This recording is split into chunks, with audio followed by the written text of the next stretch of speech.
I told her I was flying to London. Then I parked down the street, and I watched the lights in my bedroom for 45 minutes. I knew he was in there. I had known for 2 months. I had 40 hours of footage. I had the prenup. I had the lawyer. I had everything I needed. I just needed one more thing. I needed to see it myself, so I would never look back. I walked through my own front door. At 8:15 p.m., I went up the stairs. I stood in the doorway, and I waited. She opened her eyes. She saw me, and the first words out of her mouth were, "Are we over?" I laughed, because the answer had been filed at 9 that morning. She was 7 hours too late to ask that question. Let me take you back to where this started. Before we go any further, subscribe to Revenge Handler. This channel exists for every man who gave his best years and received betrayal in return. If that is hitting close to home right now, you are exactly where you need to be. Hit subscribe, because what I am about to tell you, you need to hear all of it. Narrator intro. My name is John. I am 42 years old. I run a logistics firm. I move freight across 5 continents. I know where every container is on the globe at any given second. I trusted my wife with everything I had. This is my story. Get comfortable, because the people in this story had every chance to do the right thing. They chose wrong every single time. Drop a comment below. Make sure you are subscribed. You are going to want to be here for this. And if you think you know where this is going, you don't. Not even close. I stood in that doorway for a long time.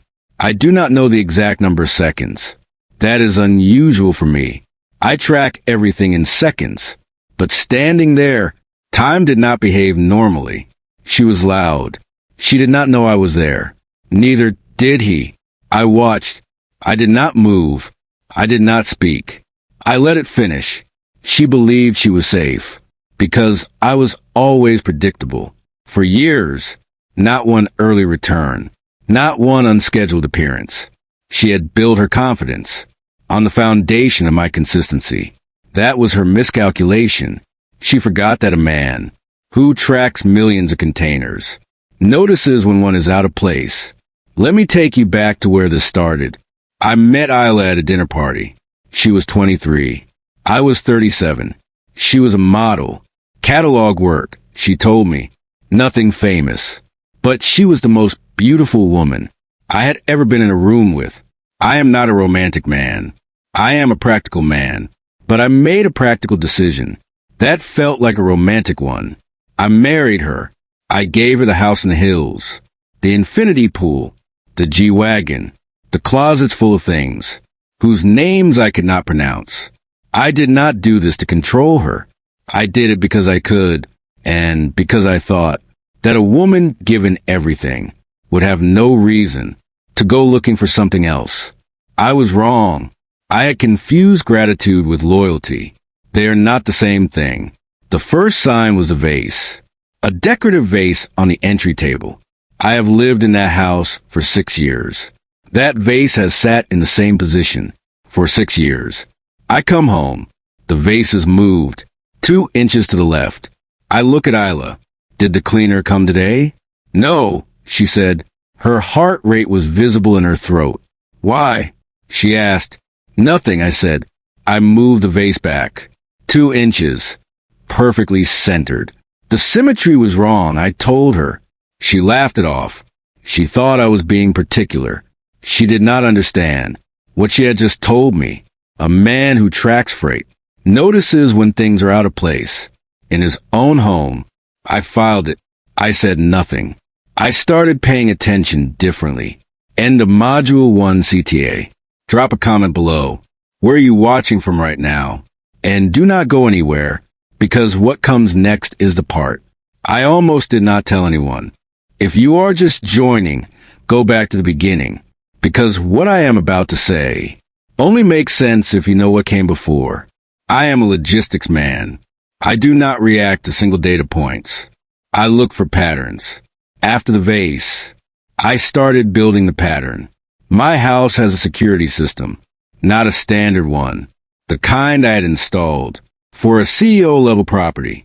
Motion sensors, perimeter alerts, camera coverage on every entrance. I get a notification every time the side gate is accessed. 3 weeks after the vase, I got a notification at 2:14 p.m. on a Tuesday. I was in a board meeting in downtown. I checked the camera feed from my phone. A man I did not recognize was hopping the side gate. Young, athletic, familiar with the layout. He had done this before.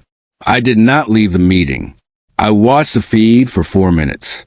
Then I put my phone face down on the table, and I finished the meeting. That night, I reviewed the archive. 17 visits over 3 months. Always Tuesday, Wednesday, or Thursday. Always while I was supposed to be working. I did not sleep that night, but I did not react. I want to tell you something honest. The Thursday after I found the footage, Isla made dinner. The kind she made when we first met. She lit candles. She asked about my day. She was warm, present, laughing at my stories. And for 1 hour, I forgot what I had seen. I sat across from the woman I married, and I thought, maybe there is still something here. Maybe this can be saved. Then she excused herself. She said she was tired. She kissed me on the cheek. She went upstairs. I sat at the table alone, and I heard her phone buzz 3 times. Fast, the way phones buzz. When someone is waiting for a response. The hour ended. I went back to the footage. I made one mistake in those 2 months. Week 3, I moved the hallway camera, repositioned it for a better angle. She noticed. She did not say anything, but she noticed. The visit stopped for 11 days. I had tipped my hand slightly. 11 days of clean evidence. I did not collect because I adjusted the camera too soon. I did not make that mistake again. She kept it hidden because she used my own character against me. I was not a suspicious man. I had never checked her phone, never tracked her location, never shown up unannounced. She had watched me be transparent for 4 years. She concluded that my transparency meant I was incapable of deception. She was right about my character. She was wrong about my patience. In week 6, she suggested a weekend away. Just the 2 of us. She booked it herself. A resort 2 hours north. She was attentive the entire weekend. Affectionate.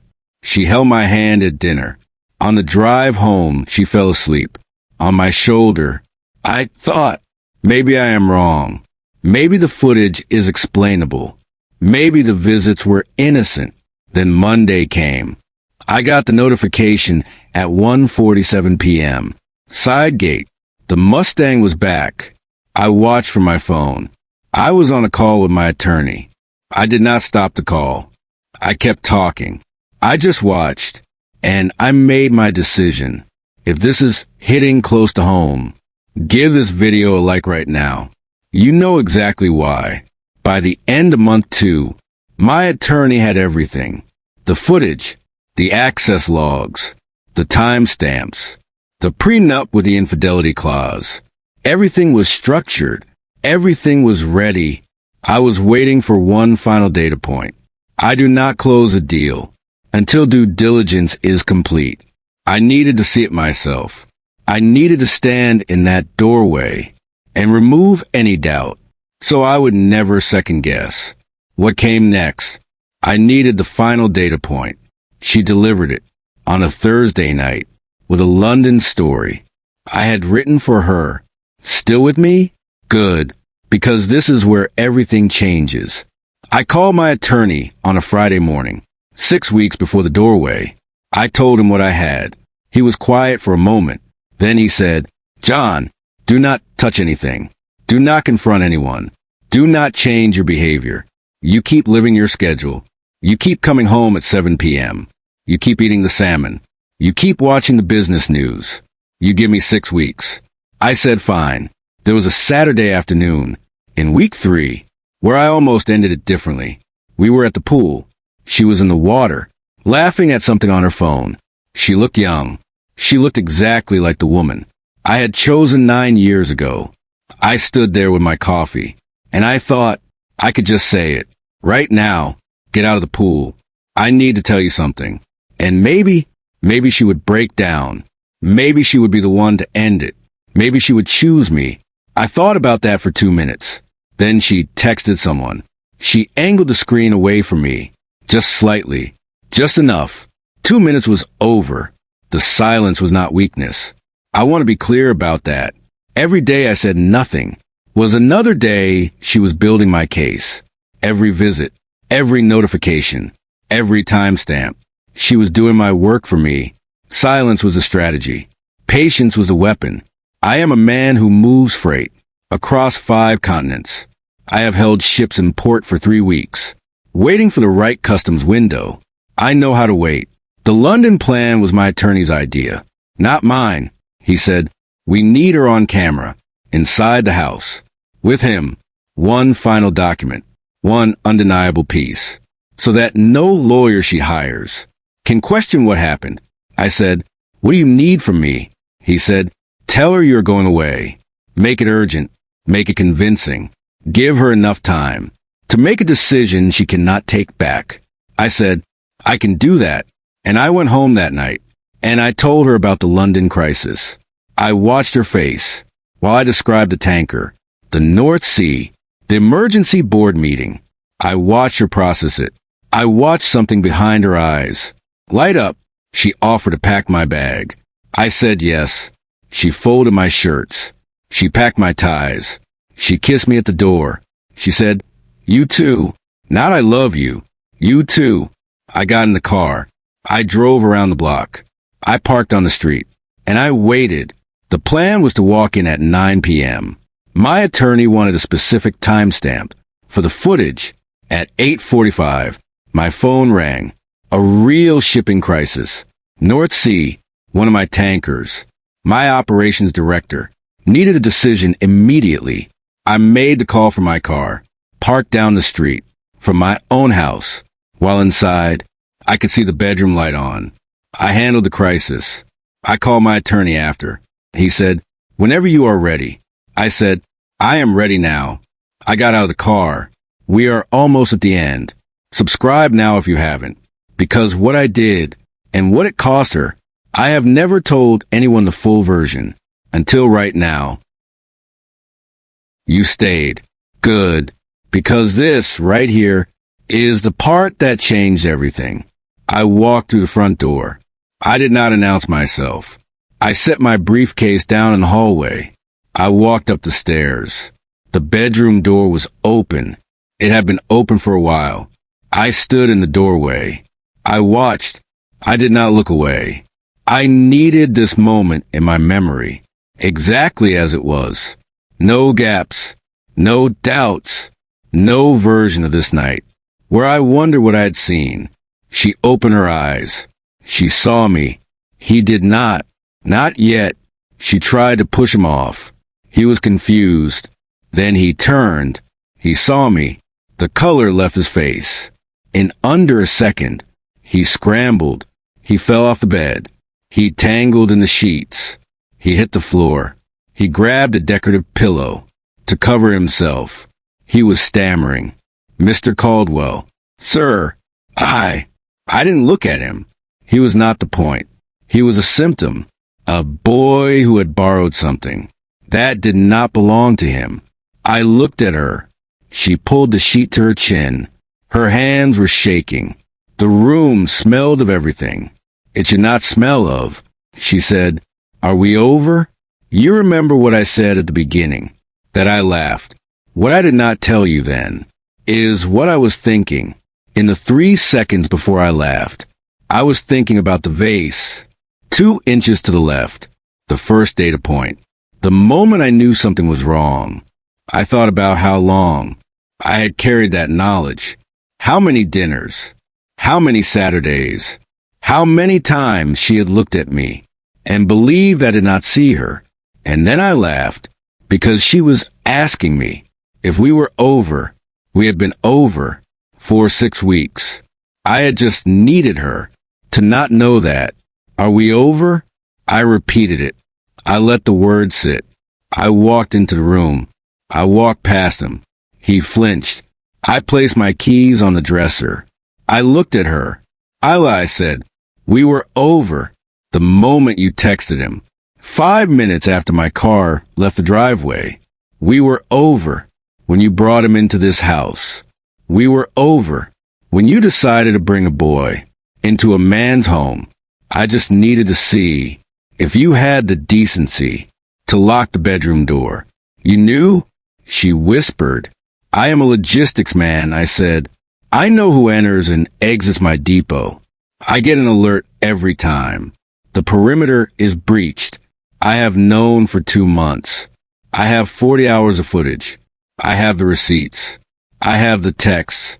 I have the tracking data. Then why? She asked, why did you let it happen? Because I needed cause, I said, and I needed to see the disrespect with my own eyes, so I would never look back. I do not close a deal until due diligence is complete. I looked down at him for the first time. He was hopping into his jeans. Try not to stand fully upright. Stop rushing, I said. I am not going to hit you. You are nothing. You are a symptom. You are the hired help. You are essentially a vibrator. That requires feeding. He froze. I said, get dressed. Get out of my house. You have 30 seconds before I call the police for trespassing. He did not wait. He grabbed his shirt. He grabbed his shoes. He ran. He did not say goodbye to her. He did not look back. He was a boy who had borrowed something and returned it. The moment the owner walked in, she started crying. I was lonely, she said. You're always working. It did not mean anything. I was bored, John. I needed attention. I looked at the bed. It meant enough for you to do it in my bed. The bed I paid for, in the house I paid for, with the body I clothed. It is 8:15, I said. I have a real flight to London. It leaves at 11. I came back for my passport and to take out the trash. You have 1 hour. 1 hour? She said. For what? To vacate the premises. The house is in a trust. The car is leased in the company name. Your credit cards were canceled 10 minutes ago. The locks change electronically. At 9:15, the gate code has been wiped. You cannot do this, she screamed. I am your wife. California is a community property state. I smiled. Read the prenup again. The infidelity clause. It is ironclad. If you cheat, and if I have documented proof, which I now have, in 4K resolution, from the hallway camera, you leave with what you came with, which was a suitcase of fast fashion, and $40,000 in student debt. She crawled across the bed toward me. She reached for my hand. John, please. Where will I go? I have nothing. I stepped back. I did not let her touch the suit. You have your freedom, I said. You wanted excitement. You wanted unpredictability. You wanted chaos. Congratulations. Being homeless is very unpredictable. She thought my silence was ignorance. She thought my schedule was blindness. She thought a busy man is a distracted man. She forgot the man who tracks every container on the globe always knows when one goes missing. Don't mistake silence for weakness. Sometimes silence is just the sound of a trap closing. If this story moved you, subscribe to Revenge Handler. Share it with someone who needs to hear it. Drop a comment below. Your story matters too. I will see you in the next one.